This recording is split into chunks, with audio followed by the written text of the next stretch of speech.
sometimes it can be super vulnerable to the point na nakikita ng tao kung gaano ka soft yung puso ko sometimes.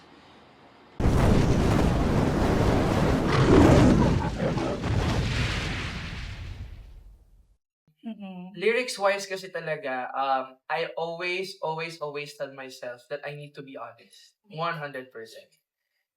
No matter how embarrassing that moment is, no matter how sometimes it can be super vulnerable to the point na nakikita ng tao kung gaano ka soft yung puso ko sometimes. For me, yung mga ganitong message from you guys, it makes me stronger as a songwriter kasi again, I'm not alone in this fight, and I'm not alone feeling that certain lyrics sa song. So, personally, sa Habang Buhay Pansamantala naman, ang dami kong gustong lyrics kasi most of the songs I write talaga, bias talaga ako sa second verse. The second verse kasi I tend to be poetical sometimes. Poetic pag sa second verse ako madalas kasi I always try to put the first verse na parang pang-grab agad na attention ng mga tao. But I like to put the depth and substance madalas sa second verses ko, if you guys know this. So, I'm really proud when I say na parang mga second verse talaga yung favorite ko. Ang line doon is, ano yan? May sumpa ba ang pusong laging nakabukas sa sarado mong labi? Di ba parang ano? Parang, tag dito, for some reason, bakit ko pa rin binubuksan yung heart ko when hindi mo man lang masabi sa akin kung ano ba talaga tayo. Di ba yung parang, for some reason it's ironic, for some reason it's weird, na why do I have a soft spot for this person? Which is the color pink, di ba? So, yeah, I'm really proud of that line. May sumpa ba ang pusong laging nakabukas sa saradong labi? Na kahit wala tayong assurance, na kahit wala tayong nahihinging words na dapat naririnig natin sa certain people in our lives, we still open our hearts to them. And that's love sometimes. There's a line that I said after the concert. You can love who you want to love, in every color, every shade, in every hue. So, yun na yung masasabi ko. Marami pa talaga.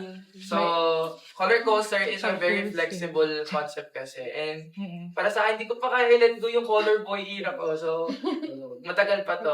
Meron pa naman. And there are things new na ginagawa ko na rin on the works. So, in the works or the works? Pilipino tayo.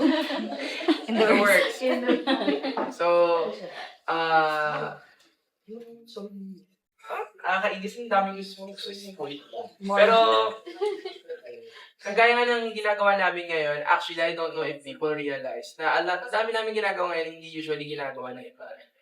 And I hope you guys realize that kasi madami kaming risks, marami kaming outside the box ideas. Me and the team are working so much for our rollouts.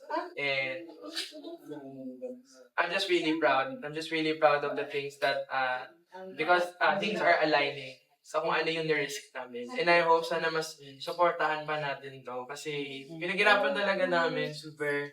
Halata naman, medyo pagod, di ba?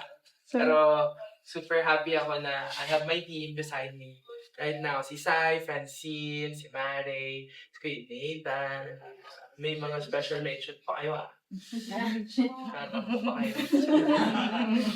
Ayan. So, yeah, there's a lot of things to look forward to. Maybe another concert, I don't know.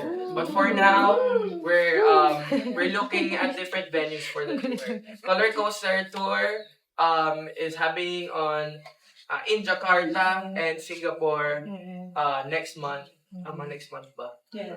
Next month. So, abangan nyo yan. I hope we could support it also. Thank you! Hi everyone, this is Maki. My new single, Habang Buhay Pansamantala, is out now. The music video is at Tertiary Records YouTube channel. And of course, don't forget na pumunta ng Trinoma sa May 29 for Big Fest. And of course, I will be at Cozy Cove sa May 30 and sa Watson's Playlist MOA on May 31. Yeah. So, I'll see you guys there. Stream now.